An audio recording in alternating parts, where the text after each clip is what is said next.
Rate हैं जो ज़मीन के ट्रांसफ़र के समय जिसके बेस पे स्टैंप ड्यूटी कैलकुलेट की जाती है उसका रिवीज़न नियमानुसार हर साल होना चाहिए, लेकिन 2 साल कोविड के कारण नहीं हुआ, इसलिए 3 साल बाद इसका रिवीज़न हो रहा है। और इसमें जो व्यवस्था है उसमें डीएम से आख्या मांगी जाती है। डीएम भी हर एक लोकेलिटी का, हर एक क्षेत्र का अध्ययन करते हैं और देखते हैं कि जो पुराना सर्कुलेट क्या है और आजकल वहाँ रजिस्ट्रियाँ क्या हो रही हैं। प्लस जो इंटरनेट पे जो ऐसी वेबसाइट हैं जो ज़मीनों का ख़रीद फरोख्त करती हैं, उनके ऊपर भी रेट आ जाते हैं कि कौन सी किस लोकेलिटी में जो जगह बिक रही है वो किस रेट पे बिक रही है, उसका भी अध्ययन किया जाता है। और पुरानी रजिस्ट्रियाँ, नई रजिस्ट्रियों का भी ज़िले में देखा जाता है। ये पूरी व्यवस्था बहुत लंबी एक्सरसाइज होती है, क्योंकि जिलाधिकारी को हर एक लोकेलिटी का, एक शहर में भी हर एक जगह का अलग अलग देखना पड़ता है। और ये काफ़ी देर से एक्सरसाइज चल रही थी। जिलों से प्रस्ताव आए, फिर उसको स्टेट लेवल पे भी 2-3 मीटिंगें हुई और उसके मुताबिक कुछ क्षेत्रों में तो सर्कुलेट कम भी किए गए हैं, जहां कोई किसी कारण ऐसा हो जाता है कि ज़मीन का रेट गिर गया।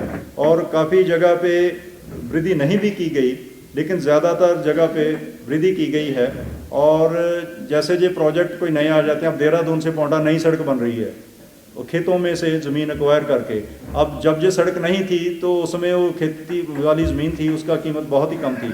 और जिस दिन ये पता चला लोगों को कि जहाँ नई सड़क बन रही है, एकदम वहाँ 200, 300, 400% तक रेट बढ़ गए, क्योंकि पता इतनी बड़ी हाईवे 60 मीटर चौड़ी हाईवे बन रही है और वो दिल्ली की सड़क से जुड़ेगी, तो उन वैसे क्षेत्रों के रेट ज़्यादा भी बढ़े हैं। तो ये क्षेत्र अब लागू किए जाएंगे। इसमें यह भी एक व्यवस्था की गई है कि अगर किसी क्षेत्र से कोई रिप्रेजेंटेशन आता है रेट्स के बारे, तो मुख्य सचिव की अध्यक्षता में एक कमेटी उसका परीक्षण करके माननीय मुख्यमंत्री जी के अनुमोदन के उपरांत उसमें परिवर्तन कर सकेगी। ये माननीय मुख्यमंत्री जी को अधिकृत किया गया।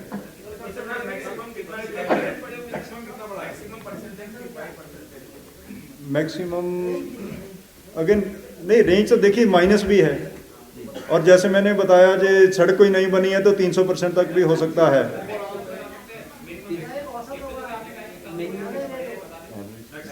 नहीं, एवरेज जैसे पहाड़ में 10 से 15% तक बड़ा है। प्लेन में अगला मद एक राजस्व विभाग का छोटा सा मद है, क्योंकि कंप्यूटरीकरण हो चुका है विभाग का। और नियमावली जो है उसमें जो पुरानी है, जिसमें कंप्यूटरीकरण नहीं हुआ था, तो कंप्यूटरीकरण के बाद कई चीज़ें नहीं करनी पड़ती हैं। तो इस नियमावली को भी उसी के मुताबिक संशोधित किया है कि विभाग के कार्यों में कंप्यूटरीकरण के तहत कोई समस्या ना आए। अगला मद इस एमएसएमई का है, उद्योग का। जैसे अभी आपने देखा होगा, पिछले सप्ताह यूपी ने इन्वेस्टर मीट की और 35 लाख करोड़ के उनके एमओयू हुए हैं और सभी प्रदेश भी कर रहे हैं। और उत्तराखंड में भी निवेशक हमें समय समय पर मिलते रहते हैं। लेकिन आज वो ऐसा समय है कि हर एक जो उद्योगपति है वो कहता है कि कौन सी स्टेट मुझे ज़्यादा कुछ दे रही है, वहीं एस्टेब्लिश करता है। लेकिन उद्योग ज़रूरी बहुत है, रोज़गार तो उन्हीं में मिलना है।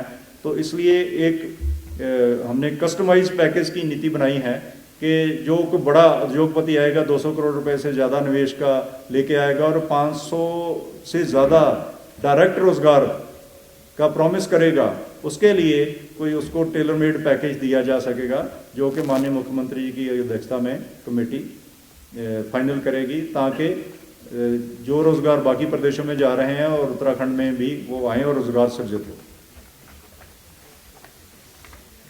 अगला मत जो गन्ना विभाग का है, सतारगंज चीनी मिल को लीज पे देने का पहले भी 2 बार कैबिनेट में आया था, 2017 में और 21 में, और वो सारी औपचारिकताएं पूरी हो गई हैं।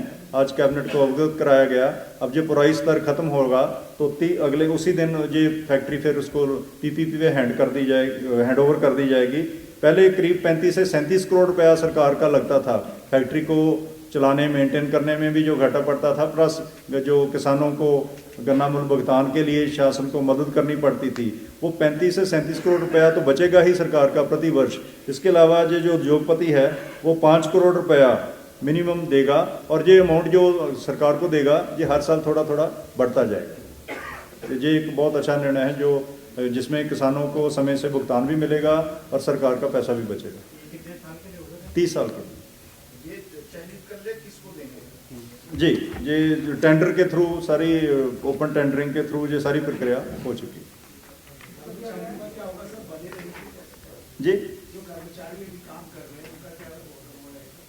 कर्मचारी अब डिटेल बताएंगे।